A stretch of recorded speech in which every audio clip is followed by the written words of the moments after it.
Oh dear, Camilla. How unfortunate for you to expect your sister-in-law to pay for damages. I'm just a housewife and money is a foreign concept to me. I have no savings and I don't bother myself with trivial matters like part-time jobs. As if that weren't enough, my husband is gallivanting overseas for business, making it utterly impossible for me to burden him with such insignificant matters. I don't care if you're my sister-in-law or not, but you just crashed right into my brand new house. You really should be feeling more remorseful about this mess. It's a miracle nobody got seriously hurt, or worse. Ah, come on, that's an exaggeration. It's not like you can live in it anymore. What are you even saying? There's a massive hole in the living room wall. Who in the world would want to live in a house with a mess like this? It's a total disaster. Hey, genius, ever thought about living upstairs instead? Let me enlighten you with a little story from high school days. My friend's place went up in flames, and guess what? They brilliantly boarded up the charred hallway and carried on living in the unscathed part of the house. Voila! Problem solved. No way. That's not gonna cut it. It's not safe for starters. And seriously, what are we supposed to do during winter? Can't exactly cozy up on a freezing upper floor, right? We need a proper solution here, not some half-baked idea. All right, hear me out. I've got a solution for you. I'll take the house off your hands. I'm pretty handy with good old DIY stuff, you know? I roll up my sleeves and do all the repairs myself. Trust me, I'll do a better job than that building company you hired. Just you wait and see, and I'll have this place looking better than ever in no time. So where are we supposed to live? Down by the docks, there are tons of rooms available for rent. Back in the day, those places used to house the families of the dock workers, but things changed when the shipping companies went belly up after the workers demanded more than they could afford. Anyway, the point is, there are some sweet deals to be found down there. Aren't you forgetting something? You are the one who caused all this when you drove your damn car through my living room. Look, I get it all right. I can't just magically come up with the money for repairs, and you're not keen on the living upstairs idea. Times have been tough since my company went bankrupt, and I've been scraping by as a housewife. Even if I wanted to, I couldn't pay for a thing right now. But let's be real here. Whose bright idea was it to skip on insurance? Seriously, what were you thinking? Anyone could lose control of their wheels and crash into your precious house. Without insurance, you'd be in deep trouble. It's a tough pill to swallow, but we gotta face the consequences of our choices, you know? I think you've learned a valuable lesson here. If you had just gotten some third-party insurance, we wouldn't be in this mess right now. Don't you dare try to pin the blame on me. I can already see it coming. You'll say it's my fault for building a house right where you lost control, won't you? Give me a break. Good, point that. You have to pay for the damages. It's only fair. Oh, please. $200K? Do I look like I have stacks of cash lying around for your convenience? You must be out of your mind. You think that's even remotely possible. Did that policeman explain it to you? You can't squeeze blood from a stone, genius. Just like I've been telling you, I'm just a humble housewife. There's absolutely no way I can scrape together $200,000.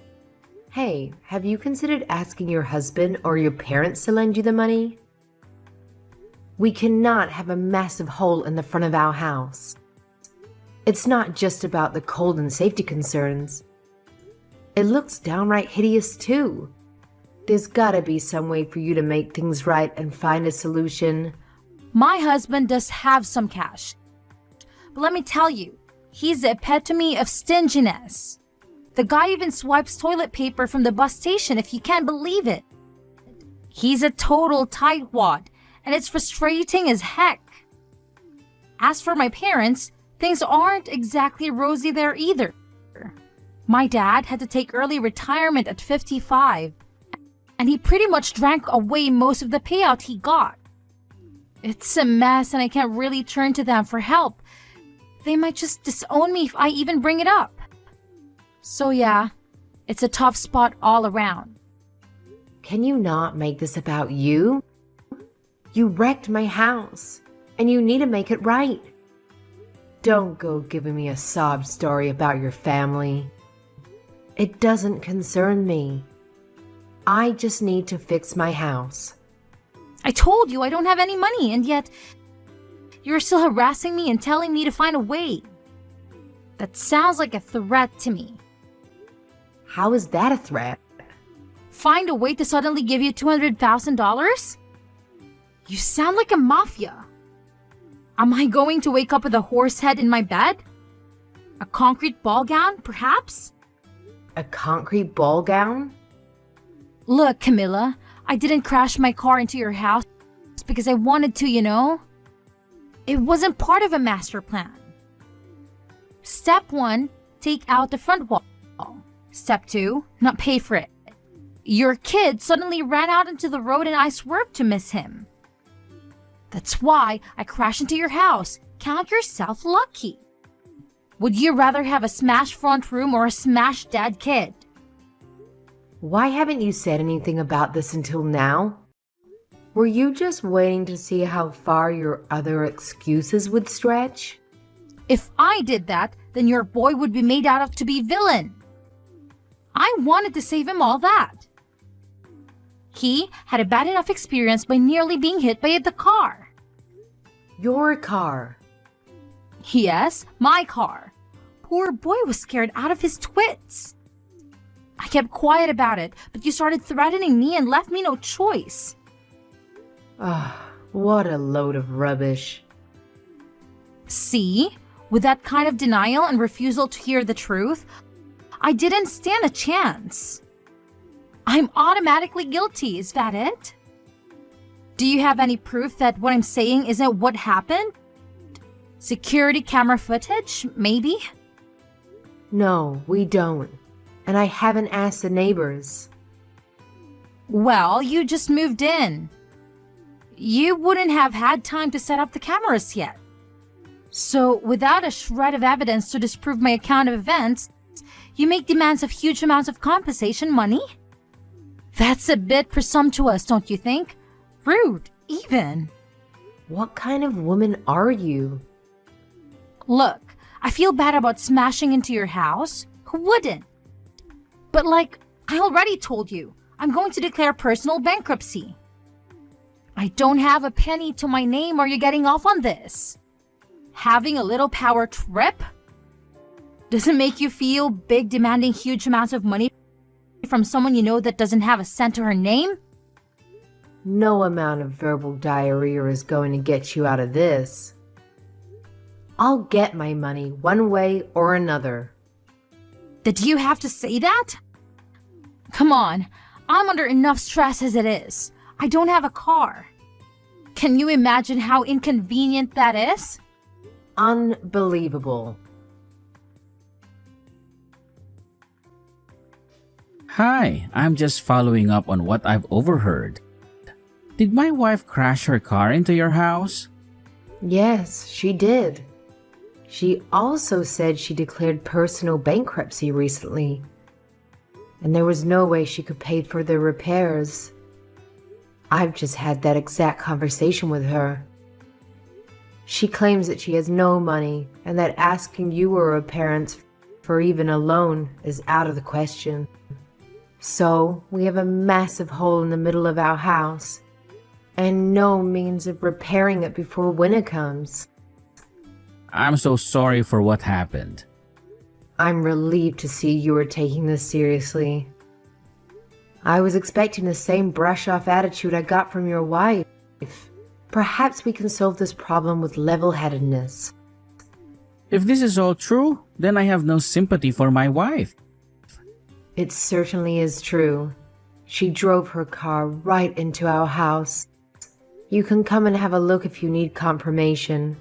Shall I send you some photos? She's claiming that my son ran out onto the road suddenly, and she swerved to avoid him. But I don't believe her story for a second. Why do you doubt her story?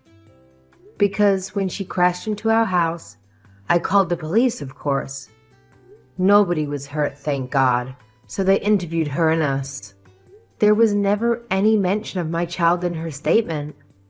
Surely then was the time to say it. She only mentioned it much later on, when I started trying to get some money out of her. I think she panicked and thought of it trying to absolve herself of blame. I see. Well, yeah. If she only thought to mention it after giving her statement to the police, then it does lack credibility. Well, don't you worry. I'll make sure you get the $200,000. I have to warn you, that's only a rough estimate. The actual cost could be a lot more. Right. When you have an official quote, please send it to me. I'll pay it in full. But the matter of your child needs to be looked into. If there is a chance that what my wife is saying is the truth, then we need to take that into consideration too. Oh, yes. I guess you'll want to make sure of the actual events. Of course. I still can't believe she'd do such a thing. It hasn't sunk in yet. She's pretty volatile at the best of times. But I owe it to her to see if she's actually telling the truth. She is my wife after all. I understand. I'll get back to you when I've spoken to the police again. Right. Thank you. I'm heading home. I should be back stateside the day after tomorrow. If I can get a flight at such short notice. Let's continue this then. Can you just leave work like that? This takes priority. Yes, of course. I really appreciate it. Have a safe flight. Hey, how long were you planning on ringing my doorbell? If you ring and no one comes to the door, that should tell you no one is home. It's common sense. Anyway, I've disconnected it. I know you're in there, so just open the door. You'll regret not talking to me. There you go, threatening me again. Who's out there with you? Some of your Sicilian friends? I'll regret opening the door. I've already told you I'm insolvent. I can't even pay for my car to be fixed. I forbid you to declare bankruptcy. What's this sudden change of attitude? Who is this? This is your husband, William. What? Where are you? I thought you weren't coming back for another few months. I heard about what happened and dropped everything. You've really gone and done it this time. What the hell were you thinking? Did you think you'd get away with it? Hang on a second. That's not what happened at all. I've explained everything that happened to Camilla and she started threatening me. What are you talking about? You drove your car into her house. She's trying to discuss the matter with you and you're trying to wriggle out paying for the damages you caused by claiming bankruptcy. Like I told Camilla, I'm not the only one to blame here. Her son came out of nowhere. I had no choice but to take evasive action. If I hadn't done that, we'd be having a much more serious conversation. I've heard all about that too. It seems you only remember this as an afterthought. Why on earth would you not tell it to the police? I told Camilla this. If I had just told the truth, her son would have appeared to be the cause of it all. I imagine the poor little guy shouldering the blame of having caused a car to destroy his house. I thought about the burden of shame he would have felt the rest of his life. I was looking out for him. I was thinking of his future. How many more lies are you going to keep adding to your story? It would be best if you just came clean and face up to what you've done. No way, I'm not paying a nickel. I'm not the one who caused this. I did nothing wrong. If you still demand that I pay, I will declare bankruptcy.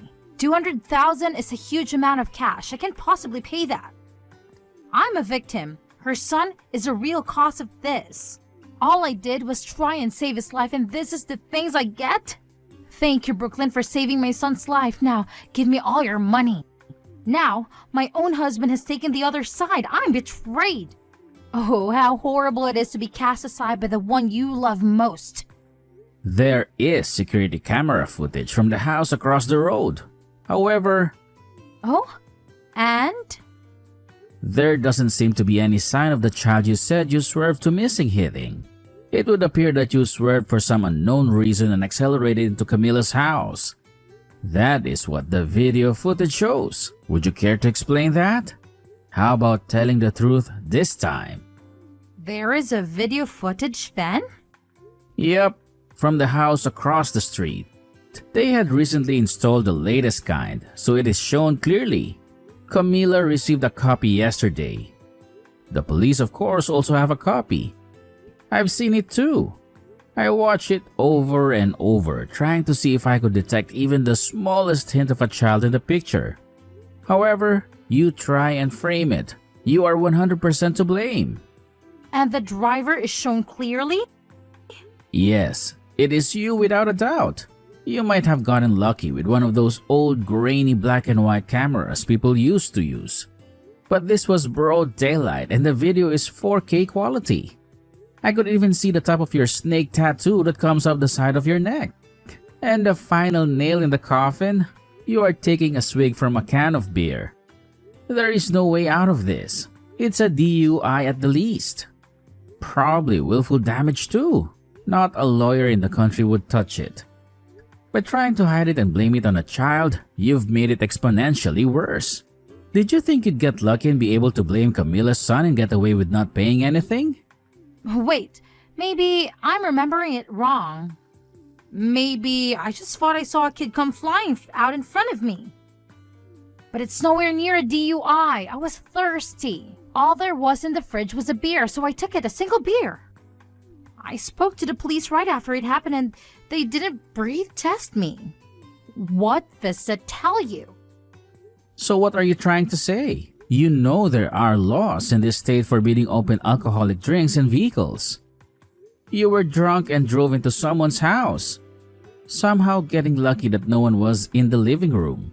You are caught on camera drinking a beer, and you would still try to get out of paying reparations?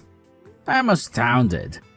I mean, I knew you were a little crazy, but I always found that unpredictable part of you fun. But you seem to be able to add lie upon lie without the slightest feeling of guilt. I'm sorry. I was lonely with you being away. Lonely? So who was the man in the passenger seat? Yes, Brooklyn. I saw him in the video. Oh, that is in there too, huh? I guess I should come clean then. You think? This should have all been told to the police when they first arrived on the scene. You've tried to cover it up with all your lies. I was overseas, away from my family, trying to satisfy my boss in order to get a promotion, and all the while you were off drinking and driving into people's houses and having an affair. Wait, I repent. I've seen the error of my ways. I'll never do it again. I throw myself in your mercy. Forgive me. I was only on my own. You'd have done the same thing. I'm not a monster. I won't divorce you right away. For a start, you are now in debt to me to the tune of $200,000 to be paid as soon as your first paycheck arrives. First paycheck? You know I don't have a job. He's been very helpful. He's going to introduce you to a friend of his who owns a factory. You can start there next week. See, I've taken care of it. I've done my best to clean up this mess you've gotten yourself into. A factory? What do I know about working in a factory? I've been a housewife for the last 10 years. And suddenly, you want me to work in a factory? What is it? Clothing factory? I don't know how to make clothes. No. Nothing as glamorous as that. It's a sardine cannery. Oh God. And you're not to quit until the loan is paid in full. That's a lot of sardine cans. But who knows? You might make line or even shift manager. You'd get a small promotion. Cheer up. It's not like it's a terrible place to work with a bad safety record and lots of mysterious injuries. And you'll be paid for your work. It could have been so much worse, making car license plates in prison. And best of all, there is a workers' dormitory you can live in. You'll be able to cut back on living costs. Hang on. I can't do physical labor. I haven't even walked further than a mall for more than 10 years. Please, William, I'll get a part-time job and pay you back little by little. This is Camilla again. It would appear that William has nothing further he wishes to say to you. What? Just listen to me. Why won't anyone hear me out? Okay, let's go inside the house, shall we? I have an agreement for you to sign. If you refuse, I'll have no other choice than to call the police. Okay, got it. I'll open the door. Hey, Camilla, could you have a go at trying to convince William to leave me a way out? You what? There's absolutely no way I can work in a factory or live in a dormitory until I've paid back $200,000. It sounds like a prison sentence. I won't be able to see my kids. He's taken this all too far. Too far? So you think you'd be better off in an orange jumpsuit in prison? Shall I call the police and see what they make of the new evidence that has come to light? I can easily win in court and probably get a lot more than $200K. I have all the evidence I need. The judge won't take long to make a decision, I bet. No, You aren't in any position to make demands. Don't worry, you should be able to pay off the debt in about 15 years? Give or take a year or two. And maybe time off for good behavior? What? Just kidding. But I hope you enjoyed the fish factory. You will probably have all the sardines you can eat. Very healthy sardines. 15 years? Of canning fish? I feel sick.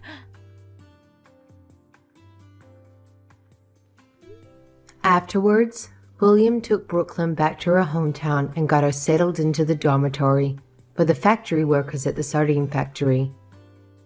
Brooklyn's father tagged along to introduce her to the owner. Turns out, the job involves some serious backbreaking work, loading heavy boxes onto trucks. The work conditions are cramped, and it's a real challenge to communicate with the other workers who come from different countries. Once you get the hang of it and pick up the pace, the pay isn't too shabby. But for someone like Brooklyn who's never done physical labor before, it's a whole new level of grueling. I reckon she'll eventually get used to it, but it will take a few more months. On the bright side, she's finally owning up to what she did and taking responsibility. Now she's laser focused on paying back the money as fast as possible. And you know what? The best part of it all, William came through with the money we needed, and our house has a living room wall back in place. Just to be safe, I've made sure to get the house insured against any future mishaps like this. I even invested in a sturdy fence that can at least slow down any rogue car. Dealing with such a selfish liar like Brooklyn was a nightmare, but I've definitely learned a lot from the experience. Things are pretty much back to normal for my family and I, but I can't say the same for Brooklyn. She's got plenty of time to reflect on her actions. Well, about 15 years, give or take.